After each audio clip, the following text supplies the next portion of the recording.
the calm or serenity meditation has progressive steps in the same way the insight meditation has too.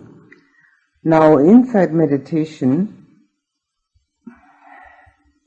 while it has methods which I have already described, the steps are more that which we can see within ourselves through repetition of looking at ourselves without any preconceived notion. And that's a very hard thing to do, because we are constantly looking at ourselves as me. So what we're doing is we're me looking at me. As absurd as it sounds, that's what everybody does. And what we get out of it is nothing, except more problems, of course. But me looking at me cannot see anything. That's all completely covered over with the way I've always been, the way I would like to be, what I would like to have, and what I resist and reject. So there is such a conglomeration of stuff there, we can't see a thing. So what we need to do is try to see ourselves without any idea about it. And this is what the Buddha is explaining in those insight meditation methods. Looking at oneself in the way of the elements. Looking at oneself in the way of those parts of the body. Looking at oneself in the way of the aggregates, the 4 parts of mind, or the 5 aggregates, including the body. This is without any prejudice. Elements do not say, I'm me. Element says, I'm element, no me. And aggregates don't say me. So it's trying to have a look as if one were an interested bystander who is analyzing and taking apart a conglomeration of bits and pieces, and not the owner of those bits and pieces. If we're the owner of the bits and pieces, we always get confused again, because we want to keep them, want to have them. And we worry about the outcome. Being the owner, we worry about the outcome of this analysis. Am I going to lose me? If I lose me, who have I got left? Nobody. Or wouldn't that be great? But it doesn't sound so great at the time. I like to compare that sometimes with being the host or being the guest. If one is the owner of the house and one has invited guests into the house, the owner worries about the food. Is it going to be tasty? Is it going to be enough? Are the guests going to make holes in the carpet with their cigarettes? Are they going to take away the silverware? Are they going to enjoy themselves? Or are they going to be bored? Will they talk nicely about this party? Or will they say it wasn't lavish enough? All sorts of worries. And then, when everybody goes home, the owner of the place has to clean it all up and has to see to it that everything is according to the way he or she thinks it ought to be. Whereas the guest just comes there and enjoys whatever is happening and then goes home and forgets the whole thing. We're all guests here. Nobody owns a thing, nothing. But we think we do. We think we own this house, at least that much, which is the body, in which we are ensconced for the duration. We can't even want to move out of it. No way.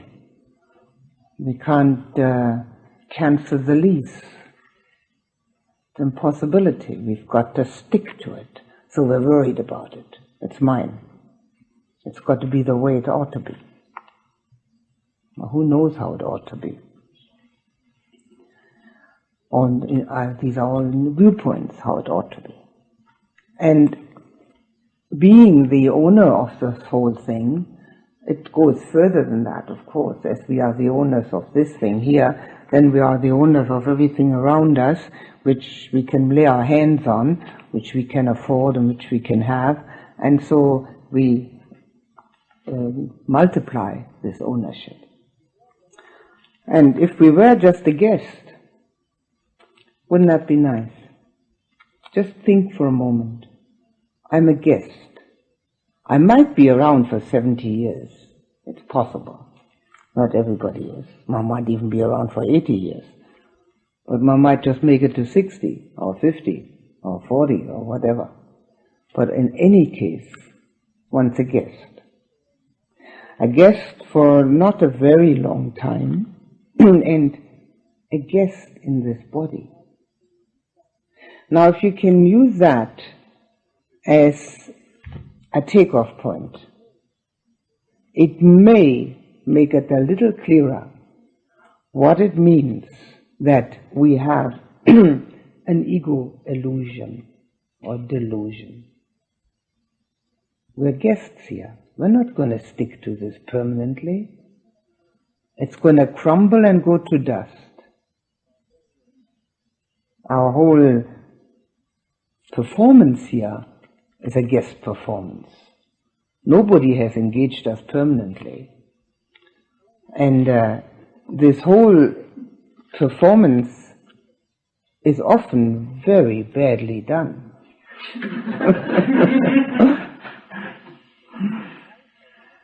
And in spite of not being very good at it, we still want applause. And of course, sometimes we get it, justifiably so or not. But maybe if we could look at it that way, a guest performance, and see it, everything, like that. Now, of course, everybody is the main actor. That's, of course, taken for granted. We're all the main actor in our own play. But at least we can have enough consideration for all these supporting performers and for this whole crew that's there, to acknowledge them too, and not forget that they also think they're the main actor, that they also think that they are the star of the whole play. Now, if you can use this kind of simile in any manner or form, it may help. It may help to step one step back and not be right in the middle of this here, where me seems to sit. Me seems to sit right in the middle here, between the back and the front somewhere. Somewhere around here, inside. So if one can step back, 2 steps, 3 steps, 4 steps, and just look at it, and look at oneself, and see the performance, and wonder if somebody else was performing like that, would I applaud? Put oneself into the shoes of another. Just pretend this is a show, And of course we're the star, I mean there's no doubt about that. That has to stay like that until we've given that up completely. But just being there as one of the people that are watching this show, and say, is this a kind of act I would really appreciate if that was me? And then you look and say, hey, that is me. And maybe we could change that a little by little by little. Poco a poco. It doesn't work overnight, but somewhere one's got to start. There's got to be a start somewhere. So taking a step back and watching the whole thing happening. Now all the instructions of the Buddha, and I'm reading them out to you on purpose, because in a long course such as this, I want to make quite sure that you know that these are not my own ideas.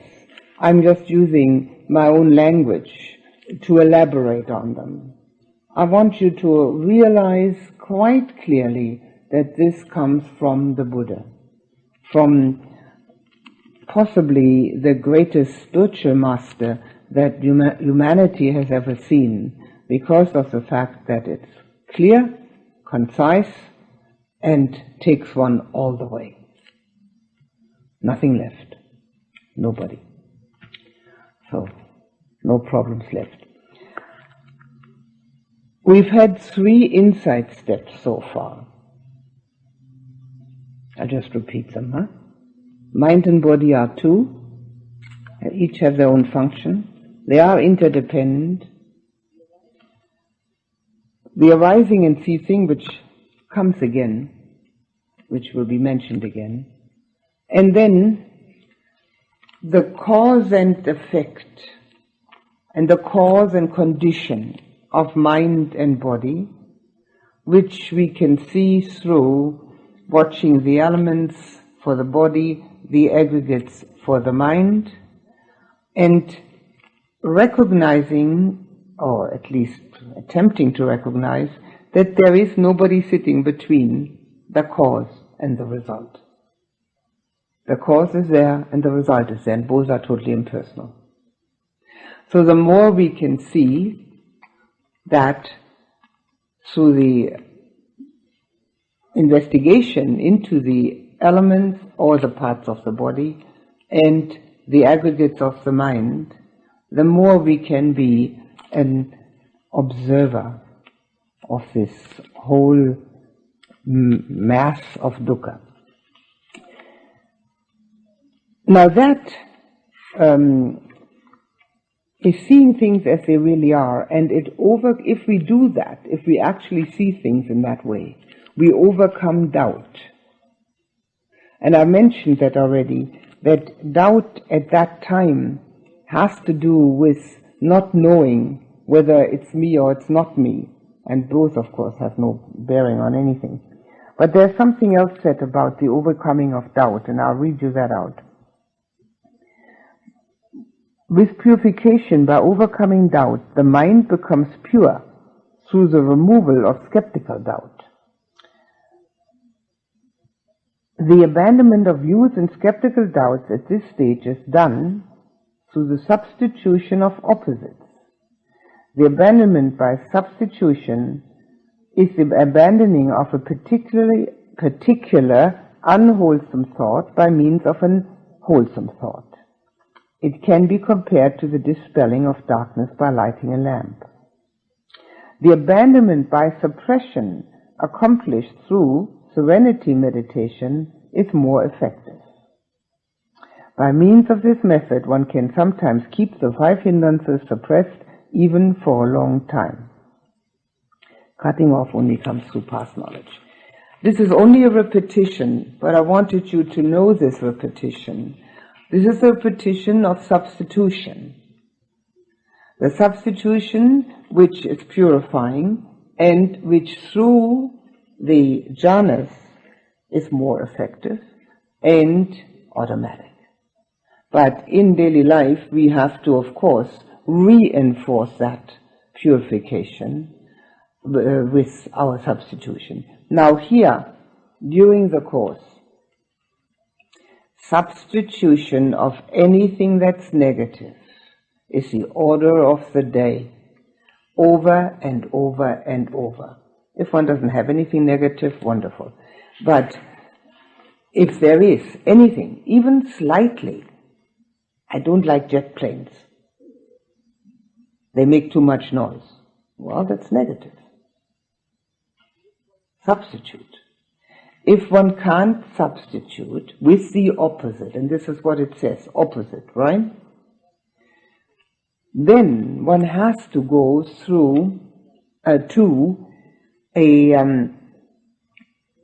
second defense system, namely taking the mind off the negativity and putting on something entirely different. I don't like jet planes. I don't know how to substitute with the opposite because I can never like them, so I'll enjoy the fountain. But that's only a second line of defense. The first line of defense is accepting what there is. So there are jet planes. So what? Why don't I like them? Well, there's a long story about that. And that can go on for 10 minutes at least. Totally unnecessary. We all know why we don't like them. But that's the worldly way. All justified. Jet planes cost too much money, they make too much noise, they pollute the environment, they're used for the war. No end of explanations for that. That's the world. But if we want to ever transcend the world, we have to transcend also our reactions. Remember yesterday, there's only one doorway out, not to react to feeling. Okay, now we have already reacted. We don't like jet planes. We are all on that. We are all agreed on that. That's already reacted. Now we have to see that doesn't help me. Because the more I take that in and actually keep going along with that, the less peacefulness there will be. So what is the opposite of that? The opposite of that in this case will certainly not be liking them. That would be absurd. But the opposite of that is the acceptance of the way things are. The less we push, the less dukkha we've got. Things are the way they are.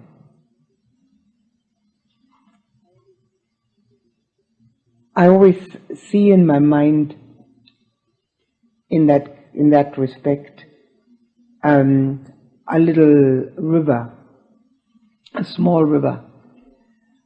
And some people don't like the way that river is running. They would like it to have a different direction.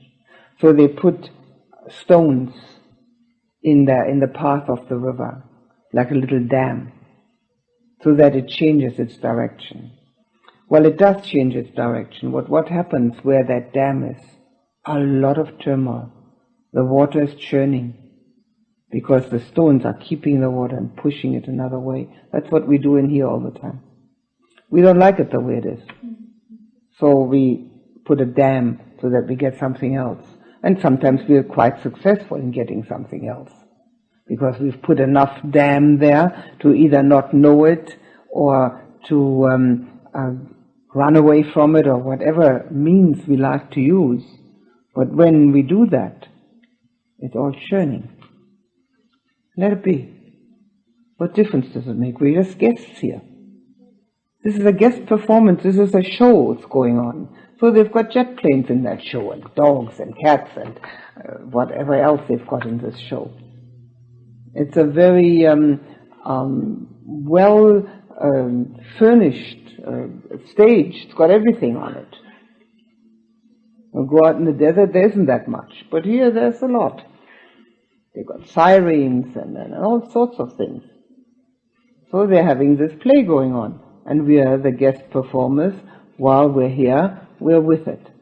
So if we let it happen, and just let it go on, then we don't have the difficulty that arises from the negative reaction. And this is what's said here, substitute with opposite. And this has to become a habit. This is what happens on the inside path now. It becomes a habit. Not just once in a while when one remembers, not just once in a while when it becomes so painful that you can't do anything else anymore because then it's already a bit late, but really habitually. Knowing what's negative because it's unwholesome, because it hurts oneself. Wouldn't one think that only fools hurt themselves? We do it all the time, constantly. We hurt ourselves with every negativity. We could have just the opposite. We could flow with the whole thing.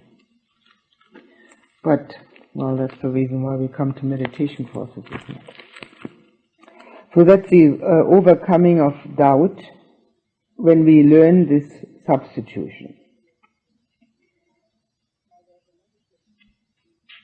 Now there's another thing which is maybe of help with knowing the elements. When in the meditative position, you feel the body becoming heavy or even stiff, the earth element. When you feel the warmth coming up, because very often even second jhana starts out with warmth. That's the fire element. It's very useful to have that on hand, that understanding, that these elements are constantly operating. A lot of joy sometimes produces tears. What element? It's again being the objective observer of this whole performance that's going on. The more we observe it, the more we know that it's only a performance. And the performance is necessary, naturally, because what else would we be doing? I mean, we've got to do something, so we perform. But it doesn't have any intrinsic, underlying, absolute truth in it, which you can see quite clearly from its impermanence. Sometimes one can feel in the meditation also that there are winds in the body, or movement in the body. Movement in the body is the wind element. Sometimes the movement in the body is unpleasant, sometimes it can be pleasant. So use that also to have more of the ability to stand back and watch it all happening. Instead of me watching me can be watching the elements. It's extremely revealing. And it's interesting. What could be more interesting than finding out about oneself? I mean, we do people watching, of course. We like that. It's quite interesting too. And we can do that also with the elements. We can do people watching with elements. It's quite all right. So these are the two aspects which still belong to the third stage of insight, or the third step of insight, the more habitual substitution through opposites. If that isn't possible, then taking the mind off completely to something else, and the elements in all the stages of the meditation. This substitution through opposites,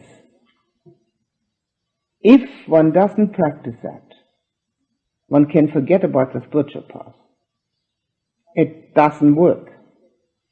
Now that we forget sometimes, that's a different story. Everybody forgets. That is okay. That can't be helped. Only Arahant is perfect. We don't have to pretend in any manner or form that we are perfect or anywhere near that. Doesn't matter. Forgetting is okay, because forgetting also means remembering again. But not practicing it means that we think two things, or one or the other, or both. That's the way I am. That means I am pretty solid and static, and I'm going to stay that way. And the other one is that we think that our negativities are justified because of outside happening. Both are, of course, the worldly way of looking at it and have no room on the spiritual path. That's the way the world operates.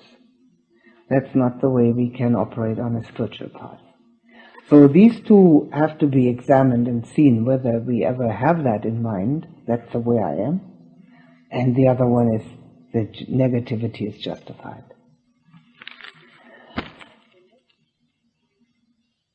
The next step, next insight step, is called knowledge by comprehension, but these names don't really mean very much.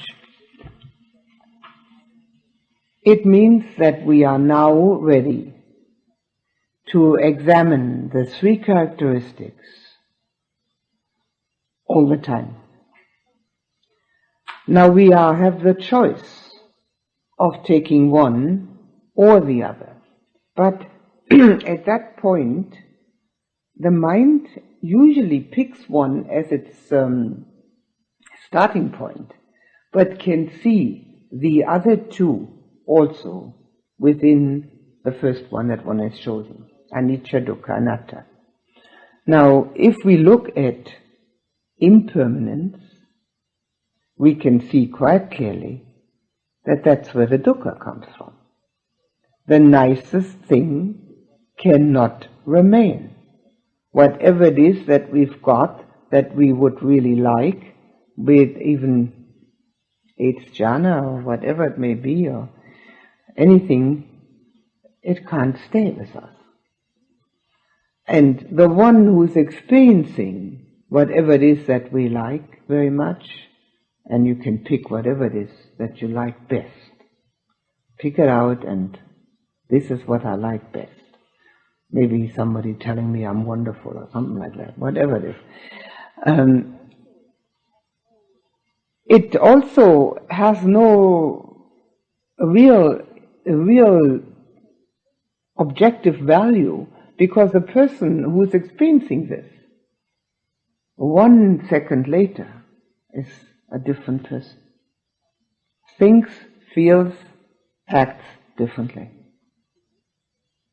Now we have to eventually see impermanence in the way of having this constant flux and flow with which we can actually also flow along.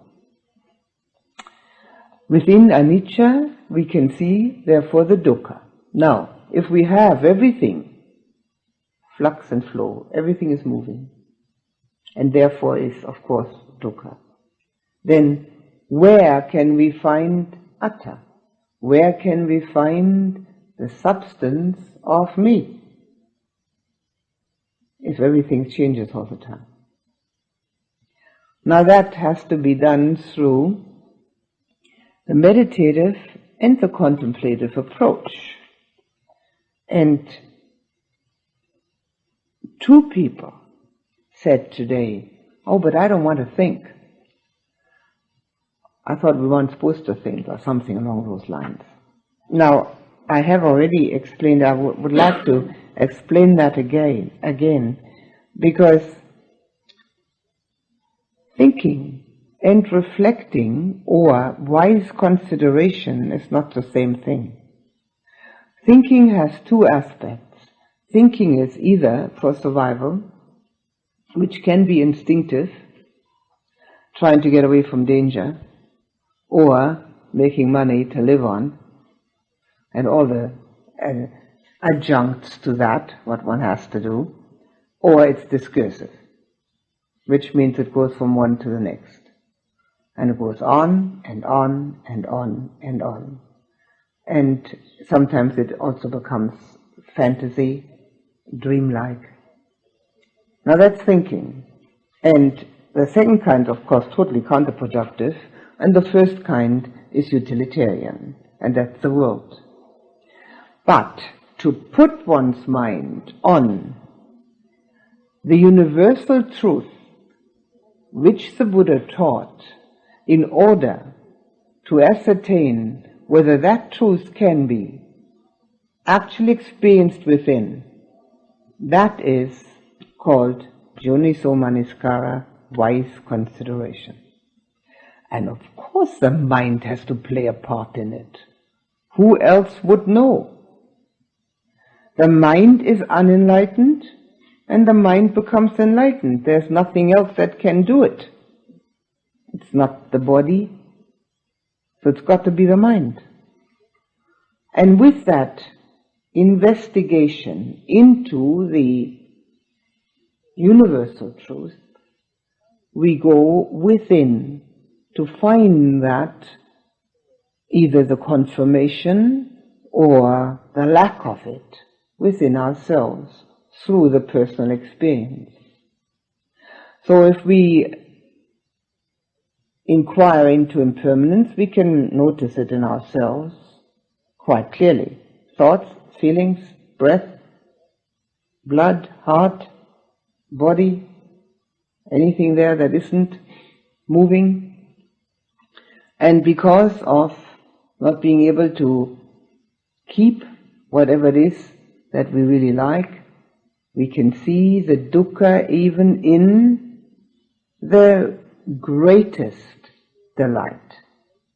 You see, to see dukkha in knee pain, anybody can do that. Or to see dukkha if a loved one dies, we really don't have to go on a spiritual path for that. Everybody knows that. But to see dukkha in sukha, that's what the spiritual path is all about. And therefore we need the mind for that, to see dukkha in the greatest delight. And the jhanas are the wonderful pathway for that, because they are the greatest delight, and we can see that they're impermanent quite clearly. But there again, the mind must not just say, oh yeah, I know it's impermanent, but I can do it again, there's no doubt about it. That is not sufficient. We have to watch the dissolution and really become imbued with that constant flux that is happening with everything. There's nothing that is stationary. The whole universe contracts and expands. This little globe of ours, on which we seem to be sitting so solidly and safely, is constantly spinning at such a high speed that we wouldn't even be able to notice it at so high speed. There's nothing stationary anywhere. This is wise consideration. Think of it. We are making ourselves to be solid on an ever-spinning universe. There's no way that could be right, even from a scientific standpoint, never mind from an experiential standpoint. So this is the next step. The comprehension goes towards those three, which I have already mentioned. When I was talking about clear comprehension, that in a meditative environment, the purpose of whatever it is that we're trying to think, say, or do, does it lead us nearer to understanding Anicca, Dukkha, Anatta? That was the first purpose on a meditative steps.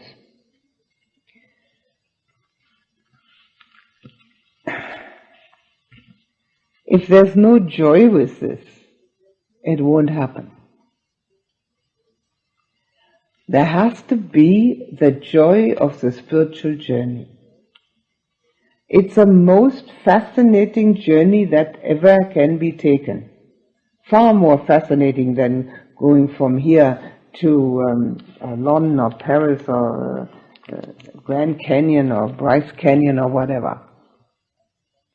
And I dare say, more fascinating than going to the moon.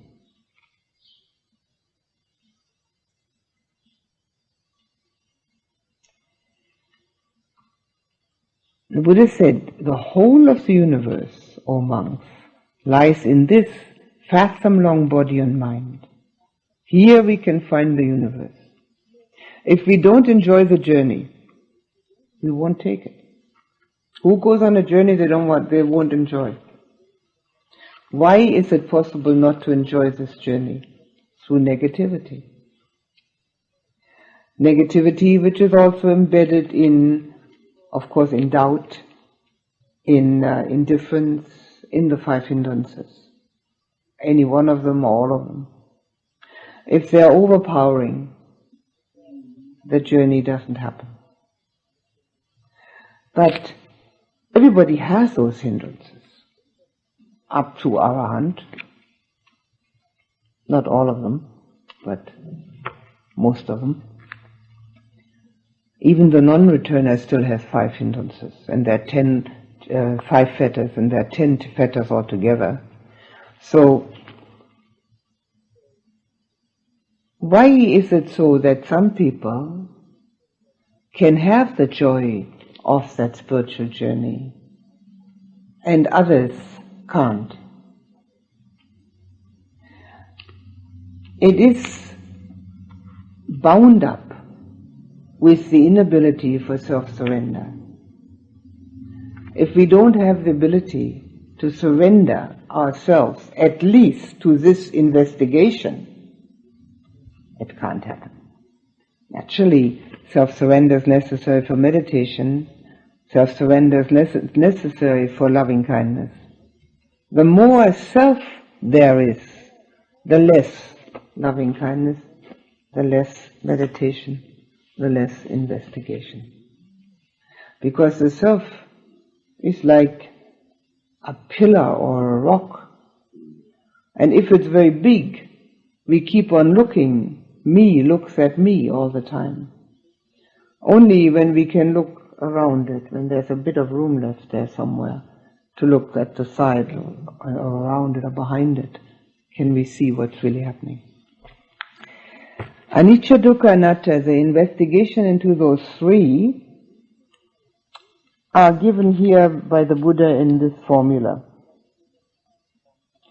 Any form whatever, whether past, future or present, internal or external, gross or subtle, inferior or superior, far or near, all form one sees with right wisdom as it really is. This is not mine. This is not I am. This is not myself. Any feeling, any perception, any mental formation, any sense consciousness, whatever, whether past, future or present, internal or external, gross or subtle, inferior or superior, far or near, he sees with right wisdom as it really is. This is not mine. This is not I am. This is not myself. This is already, this thing here, what I've just read, that's the culmination of it. When one sees everything as not I am, one has already understood it. At the point of investigation, one has to maybe put it this way: is this me? Is this sense contact I'm making me? Hearing the jet plane, who's hearing that? If the answer is always me, then do it differently. What gets the sound? Obviously the ear. What explains the sound? Obviously the mind. And who is the one that owns all that? If there were really an owner, why does this owner get unhappy? Is this owner so foolish? I am intelligent. So who is this owner that gets unhappy, worried, anxious, fearful, disliking, bored? Who is this? Use any imagination you have to inquire. Whatever. This is the way the Buddha worded it. But there are many other ways he worded it too. But it always boils down to this. What he's mentioning here are the four mental aggregates, right? Starting with sense consciousness, then coming to feeling, perception, mental formation. And this is the other thing that becomes an important investigation procedure on this fourth step.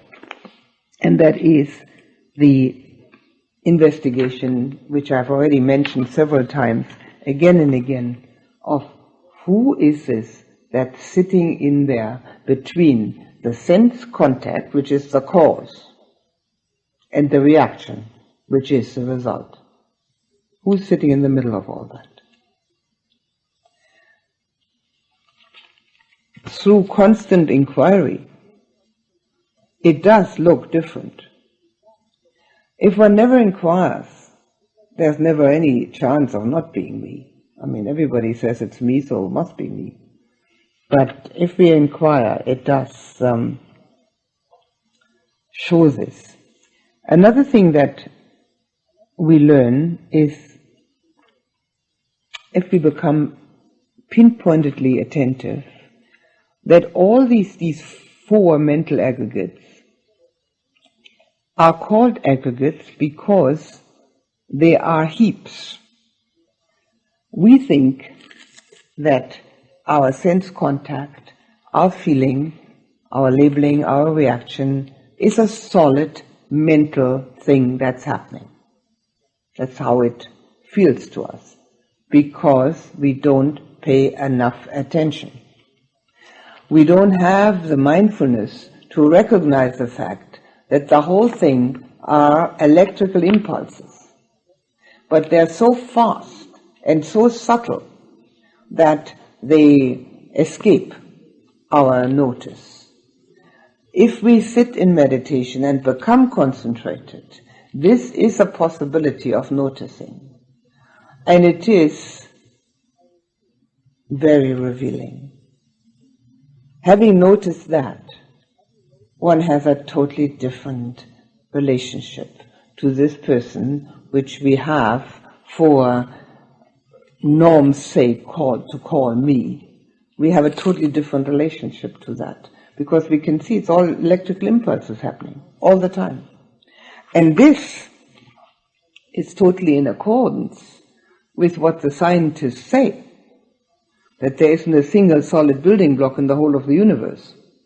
There's nothing but electrical power or particles that come together and fall apart so quick that one doesn't notice it, of course, other than through a either controlled laboratory situation or through mindfulness. We don't have to have a controlled laboratory situation. We are our own laboratory. We can find out for ourselves.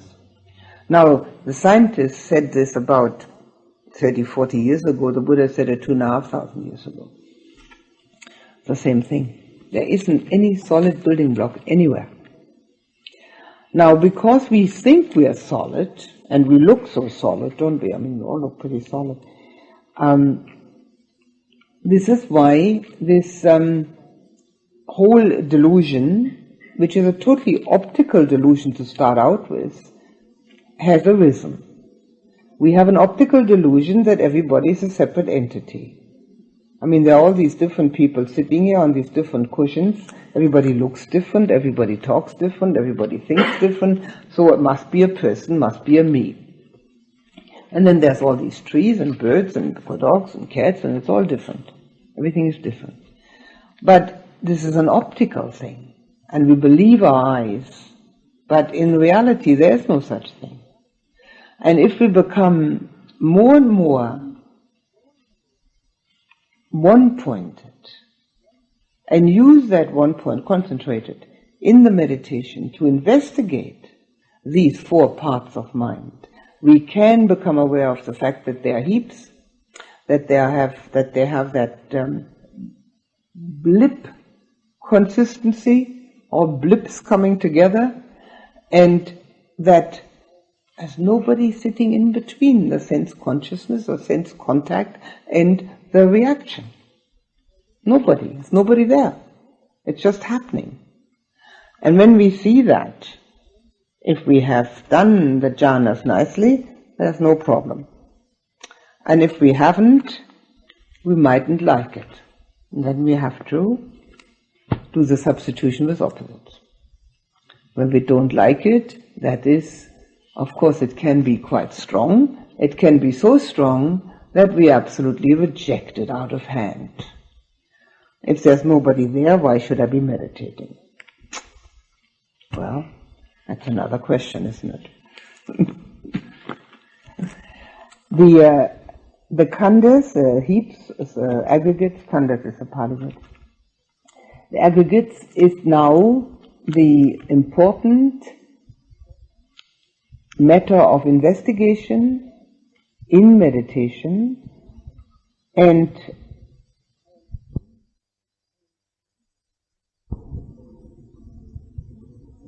seeing the three characteristics in them. That they're all impermanent, we know, we can easily see that. That every thought, every sense contact's impermanent. I mean, that was really not difficult. But the dukkha in them, everything that moves has friction. Everything that has friction irritates. Dukkha. Thinking is dukkha. Not just when meditating. Thinking is always dukkha. And if we notice that, eventually, we'll finally know that existence is dukkha. And that's the first noble truth. Being is dukkha. It's all moving and therefore friction, and all friction hurts. So watch the four parts of mind with reference to not only their impermanence, but with reference to their dukkha, and of course with reference to their non-containing, not containing a me. That's the three characteristics embedded in the parts of mind. And this is what this fourth step of comprehension is all about.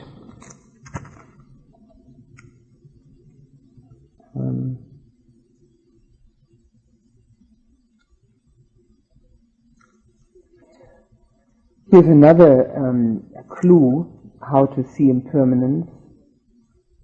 One sees impermanence in the sense of undergoing destruction. Everything that arises, thought, feeling, everything, sense contact, it arises and it gets destroyed. There's constant destruction going on. Now that shows the dukkha again. That a new one arises doesn't change that at all, because that too gets destroyed.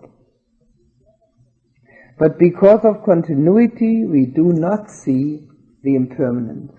And because of the seeming solidity, we do not see the anatta. And because we take our mind off and go somewhere else with the mind, we don't see dukkha. The reality of dukkha is that all existence, just being, is dukkha.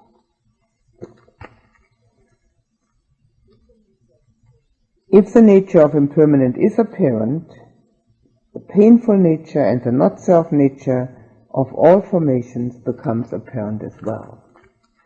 So it doesn't matter which one of the three one starts out with. Every one of them contains the other two. And they all lead to that insight into the fact that we are living under the great delusion which makes life pretty complicated, which makes life on this planet not only complicated, but so difficult that only a minority of people can live at an even pace. Most people's lives are not only very difficult, but very often also chaotic. So the delusion that we live under makes that so. There's another way of looking at it, which the Buddha said. It is impermanent because it wears away. It is painful because it's terrifying. It's not self because it's coreless. The not self means the corelessness means there's no real substance in the middle of it all. Now if you can see the impermanence, you can see that there's no real substance in the middle of it all. Because if everything changes and wears away, there's no core there. And the painfulness of being terrified, that is the reason why most people don't really want to know. Because if we did know, we would certainly make every effort to get out and forget all other efforts. So this, that it is actually terrifying, is the one thing that we don't want to know about. But this is one of the things which is extremely helpful for jhana meditators. They always have recourse to a state of being which is peaceful and joyful, and therefore the terror, which is one of the steps on the inside, I haven't got that far yet, does not arise at all, or so minor that it isn't of great importance. But without that, it can appear that the dukkha is too much to actually become imbued with it. And yet, the minute we accept it, it's okay. That's just the way it is. It's our resistance which makes it terrifying. I don't want it that way. I want it nice and pleasant. I don't want all this dukkha. But the minute we see it for what it is, it's perfectly all right. So that's it.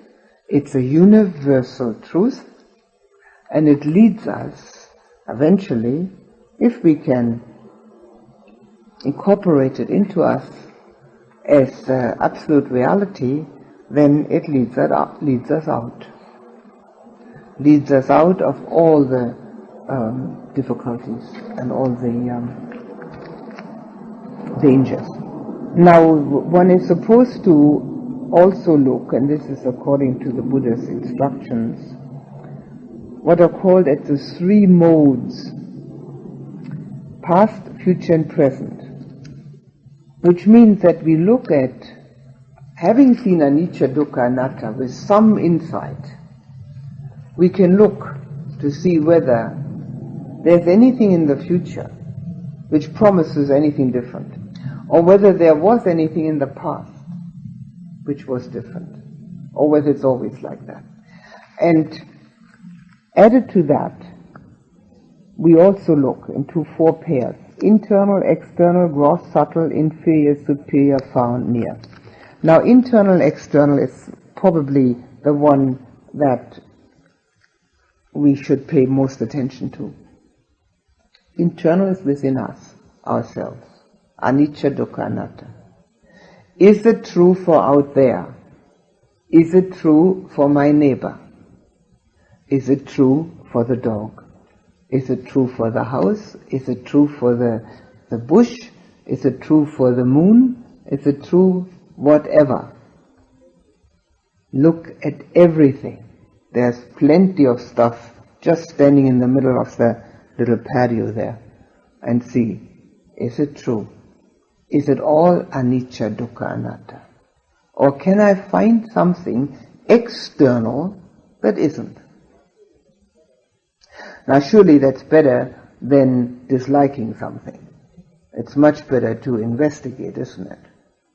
And whether one comes to the same conclusion as the Buddha or not is not really the criteria. The criteria is the investigation. The criteria is the journey. Look, is it anicca, dukkha, anatta internally? Or can I find something within, anywhere, within this fathom-long body and mind? Can I find anything that does not comply with anicca, dukkha, anatta? And if I can find it, let me investigate it. And externally. Gross or subtle? Gross is the body. Subtle are our feelings, our reactions, our modes of meditation. They are more subtle. Investigate the jhanas. Investigate the attention on the breath. Is it anicca, dukkha, anatta, or isn't it? Find out. The attention on the breath or the non-attention on the breath. Investigate it.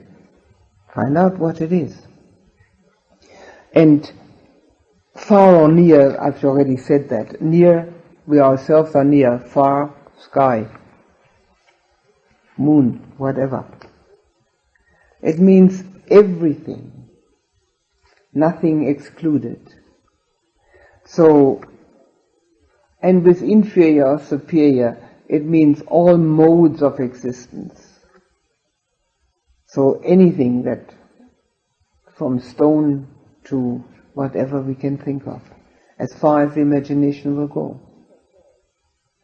So these are called the 11 modes: past, future, and present, and those 4 pairs. Which means that we really use our mind to investigate those 3 which are the ones which are called insight, if we see them clearly. Insight, in the Buddha's terminology, always means recognizing that, those 3, or one of the 3, which leads to recognizing all 3. Now there are many other insights which come on the way to them, to seeing in that way. But they all need to lead in that direction. And that's what insight is all about. So we can make those investigations as a meditation or as a contemplation. Either way.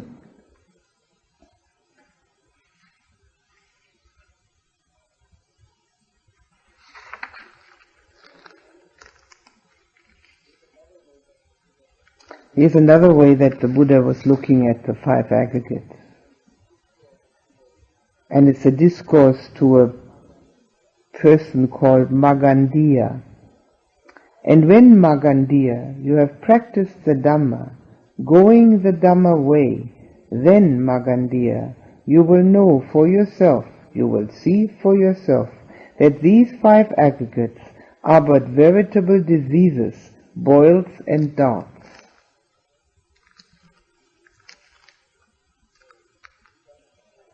So that is the way the Buddha looked at the 5 aggregates, because we can see that they are never totally satisfying.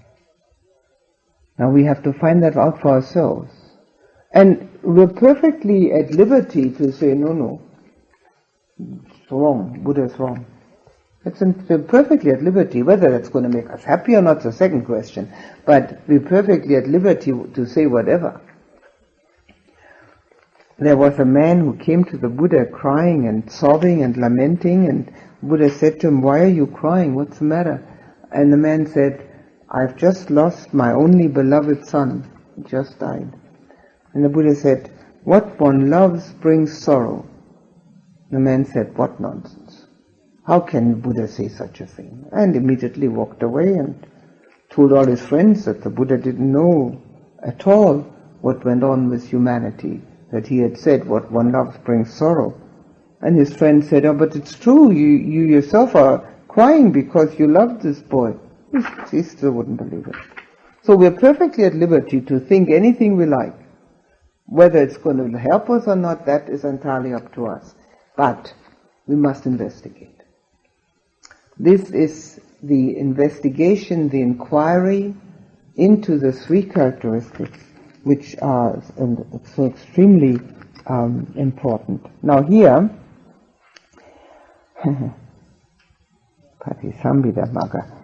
there is another list which is quite interesting. How to see the five aggregates in 40 different modes. So I'll read you that. We can see them as impermanent, painful, as a disease, a boil, a dart, a calamity, an affliction, as alien, as disintegrating, as a plague, a disaster, a terror, a menace, fickle, perishable, unenduring, as no protection, no shelter, no refuge, empty, vain, void, not self, as a danger, subject to change, as having no core, as the root of calamity, as murderous, as to be annihilated, as subject to cankers, as formed, as Mara's bait, as subject to birth, to aging, to illness, to death, to sorrow, to lamentation, to despair, to defilement. And there it says that there are 10 of these illustrate impermanence, 25 illustrate dukkha, and 5 anatta. The anatta is illustrated through alien, empty, vain, void, and not self. That's an adjective used. Now, out of these 40 modes of comprehension, the meditator should take up for reflection only those which make sense to him. So pick one.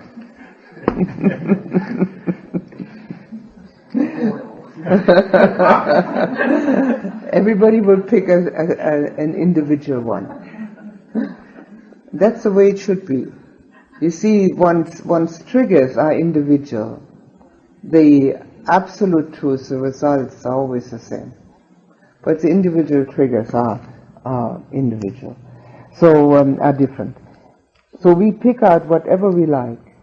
Look at them. Look at these aggregates, the 5 aggregates, and the Buddha said that's all we are. And see, how do they strike you?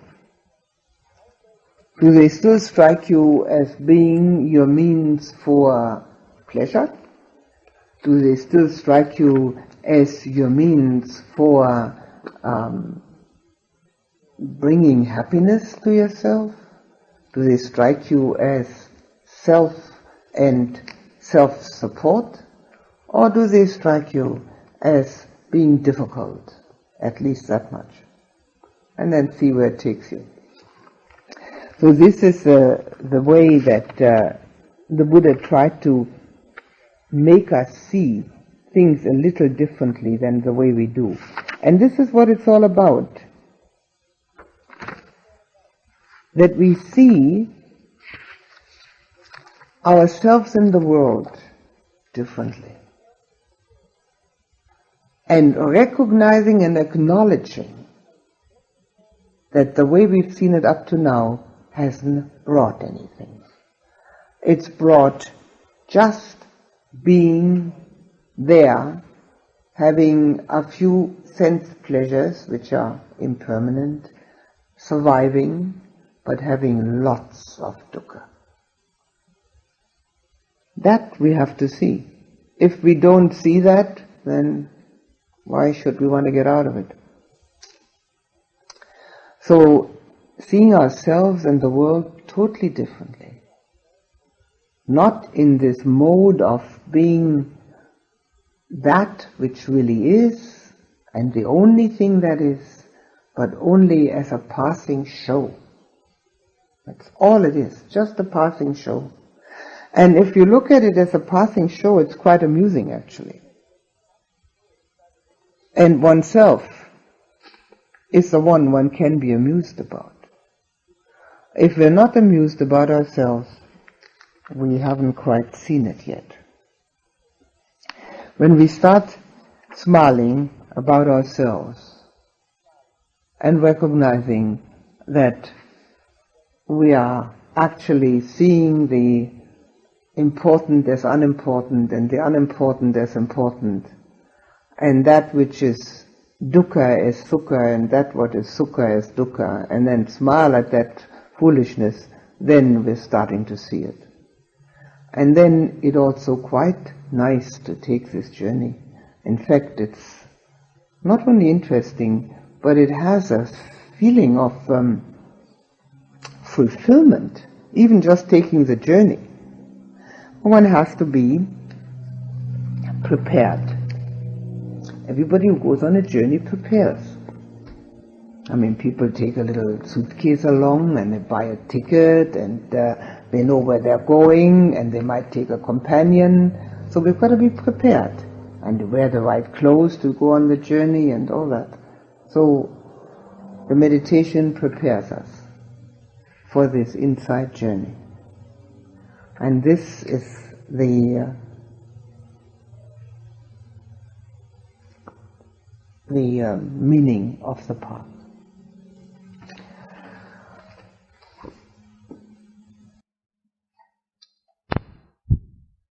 All right. Any questions? Comments? Yes. Unrelated to last night, you talked about some small stream entry or tiny stream entry. Was that related to some insight? Mm-hmm. And are there a number of those, or just any insight? No. Are there a number of those, or streams, or whatever? No. There's only one stream entry. You mentioned some other little smaller streams. Yeah, that's right. I'll just find it. Just a minute. It's right here. The understanding of cause and effect, cause and conditions, right, is not based on assumption. It's something that occurs to the meditator as an indubitable experience. At this stage, although real insight still has not yet reached completion, the mind possesses great strength. This is a stage with special significance, since the meditator who has come this far becomes a lesser, or it's called a lesser, stream enterer, chula satapana. Chula means small, but it sounds better, lesser. If he preserves this knowledge of conditionality intact up to the time of death, unimpaired by doubts and waverings, in the next existence he is certain not to be reborn into any of the lower realms, which is one of the results of having stream entry. A lesser stream enterer is a person that has gained insight to that point and doesn't doubt or waver, but hasn't seen Nibbana, because Nibbana is a letting go of self for a moment. So that's then not a lesser stream enterer, but a stream enterer. But even this is already nice. There are other ways and means of becoming a lesser stream enterer, and that is sometimes it is called, also said by the Buddha, a person who has absolutely no doubt in Buddha, Dhamma, Sangha, complete and utter confidence, faith, trust, and surrender to Buddha, Dhamma, Sangha is also, because of that great love and devotion, is also called a lesser stream enterer.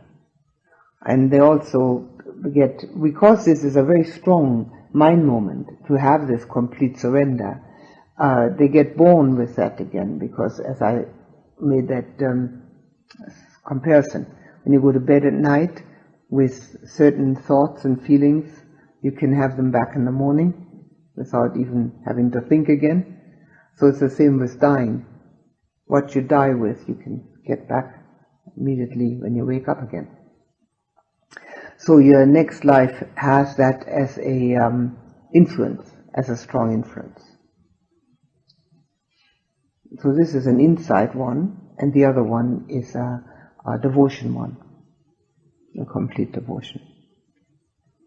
But this inside one is a conditionality, of complete conditionality, brings with it already the understanding that there's nobody here, that everything is cause and effect. And that has brought about this particular person. We're totally brainwashed to think otherwise. And it's all really a matter of investigating without prejudice and seeing it differently, and then re-arousing that different way of seeing it, so that the mind can shift. It is as if the mind has to shift. Anything else? In investigating the cause and effect, there's the 6 sense doors. And I have a difficulty in comprehending thinking because of the object hitting the sense door. Mm-hmm. Whereas, for instance, with that candle, it's something that you can also touch, something you could also hear, and that everyone here would agree that the candle and see it. With a thought, I have difficulty seeing what the object is that's striking the sense door. The idea. It's always called an idea. The sense door of the mind gets the idea, and the sense door of the mind come together and thinking starts. You can notice that when you watch yourself. Well, I can notice the idea appear, but for example, like with that candle, I can see that candle, and everyone in the room can see that candle, and I can say, what color is it? Someone else can say white. If I have a memory, that seems to only belong to me. Oh, your own memory. Yeah. Yeah, well, that's, if that's, you see, then you would be memory. Huh? Okay? So where are you then at night when you don't have memory? Disappeared? And if you have memory now at this point in time, at this moment, maybe you have memory of when you were in 5th grade. Okay? Put yourself back in 5th grade. Can you remember? Okay. Right. Now, put yourself in 10th grade. So which one are you? Which one of the memories are you? Or you have memory of what you had for lunch today. So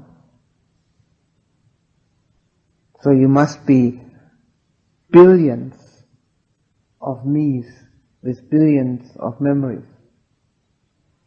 Or you are the me of that particular memory at that particular moment.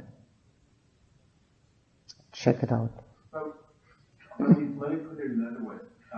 I still don't, I have been trying to think about it that way.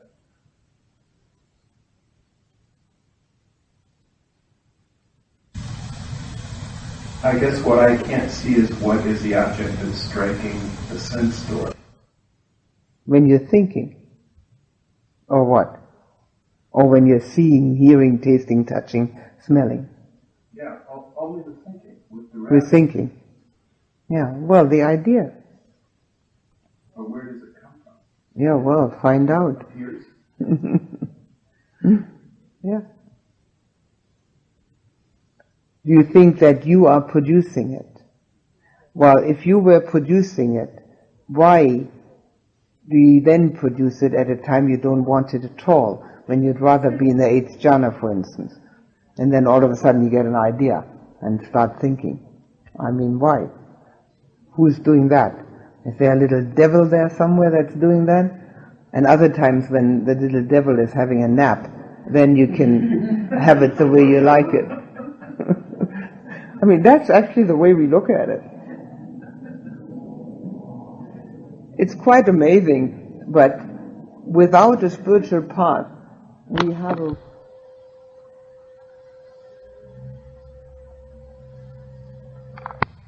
have on this globe. I mean, to this day, people fight with each other because of their religion. I mean, nothing could be more absurd than that. So we are very primitive. We look at things in this primitive way. So we have to really change our whole outlook. And I mean, negativities are also a primitivity. Well, what do we need negativities for? What are we doing this for? It must be that little devil again, or somebody. Please put the attention on the breath for just a few moments.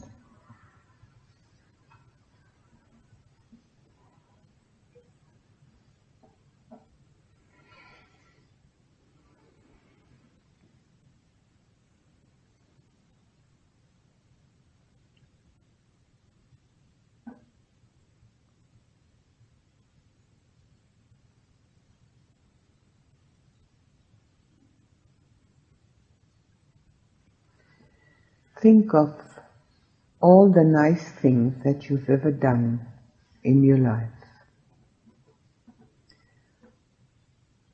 such as helping another person, being concerned about another's welfare,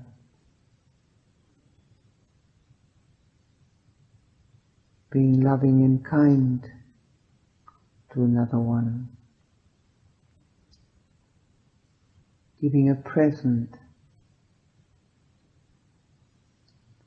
anything that you can think of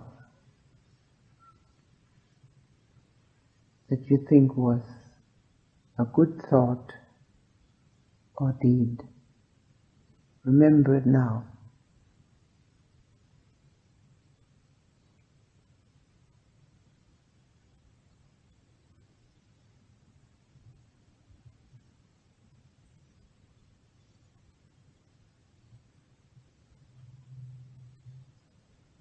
And then feel warm and loving towards yourself, recognizing all the goodness in yourself.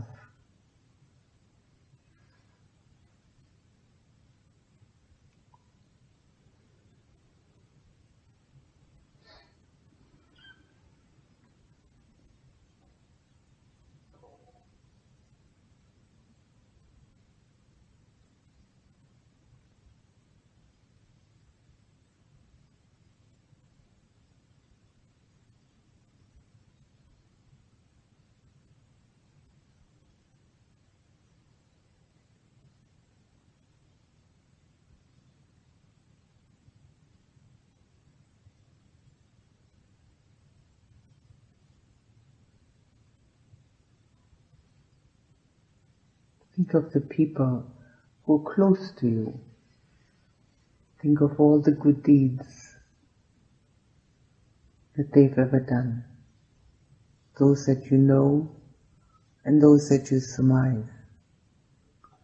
Appreciate them and love them.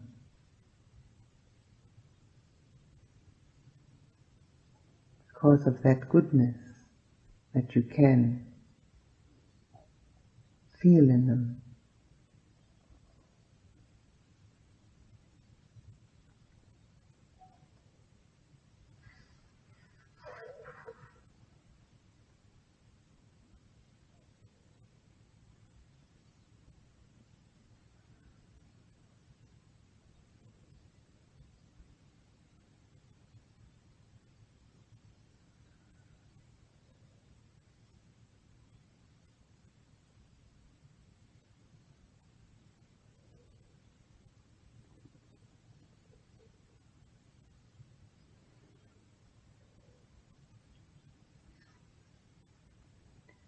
Think of the people you know.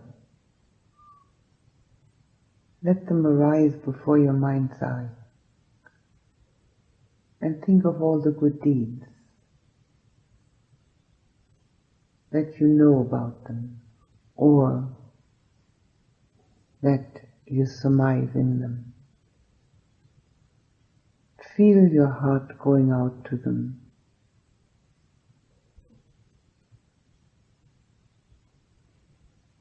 Appreciating, loving, respecting.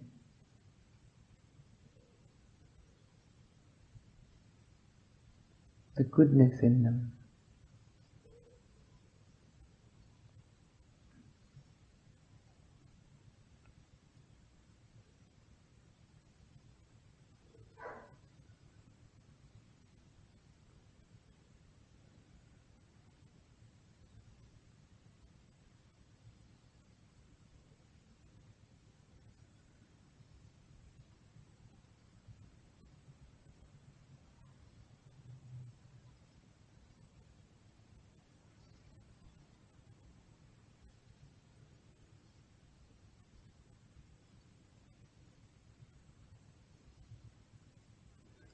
Think of those people who are part of your life, but towards whom you feel quite indifferent.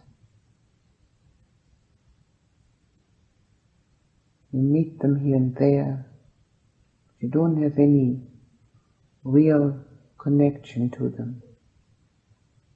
Think of all the good things that they've done, possibly for you. Appreciate and love them, respect them.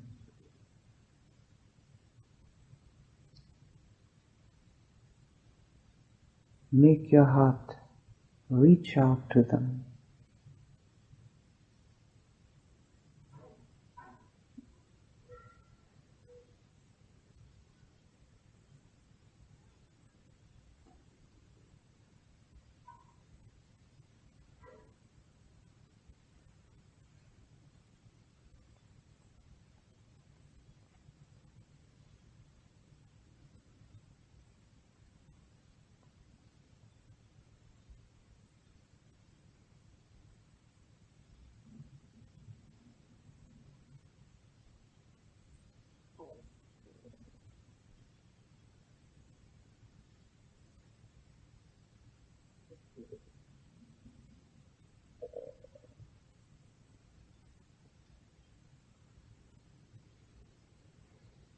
Now think of anyone whom you don't like, or who's bothering you in any way. And then think of all the good things that that person has ever thought, said or done. Whether you were actually present or not.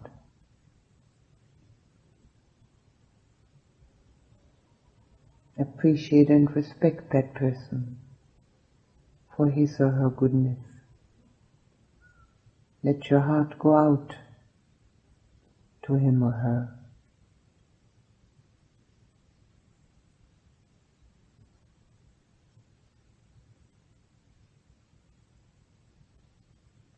Feeling the sameness, the oneness that all of us unite.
Think of people in your hometown, those you know and those you don't know.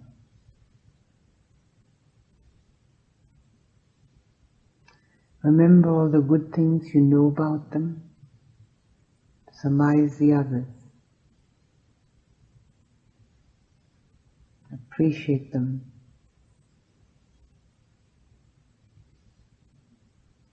Let your heart reach out and connect with their hearts.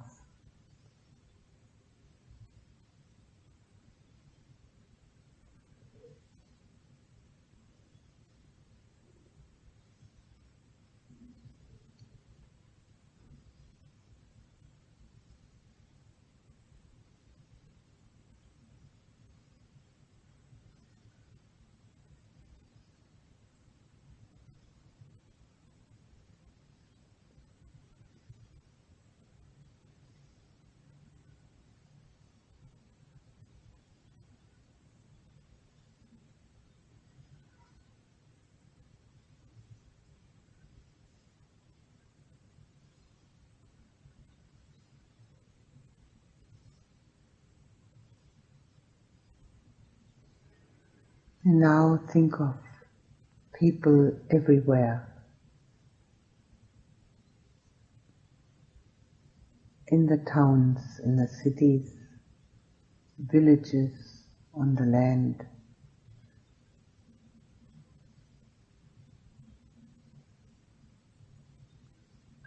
All of them looking for happiness, all of them having goodness in their hearts.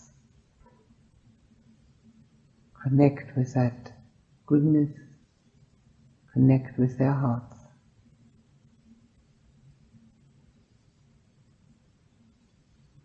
Let your appreciation, your warmth, your respect for all these beings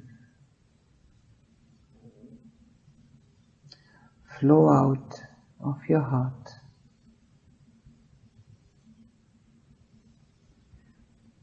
and help to lift the consciousness that is present in humanity.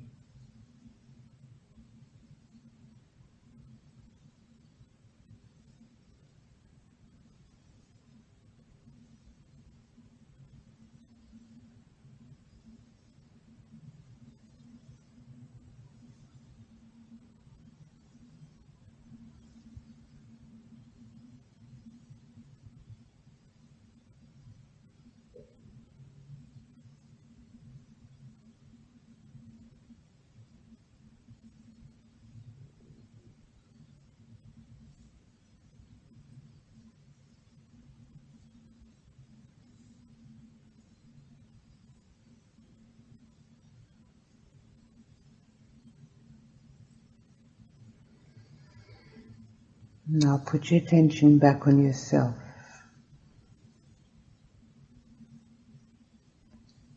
And feel the ease that comes.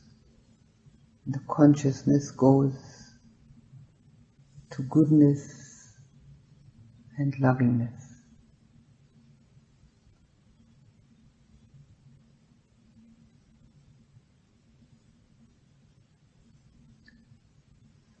Feel how the mind feels lighter, pleased, carefree, and the heart feels loving.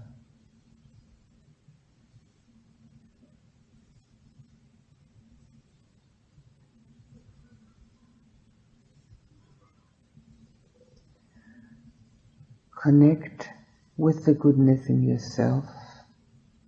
See it clearly.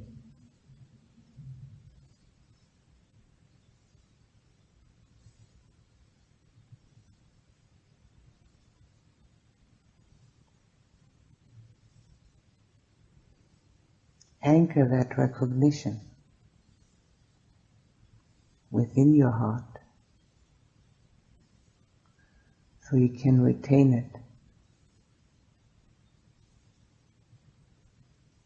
Never lose sight of it.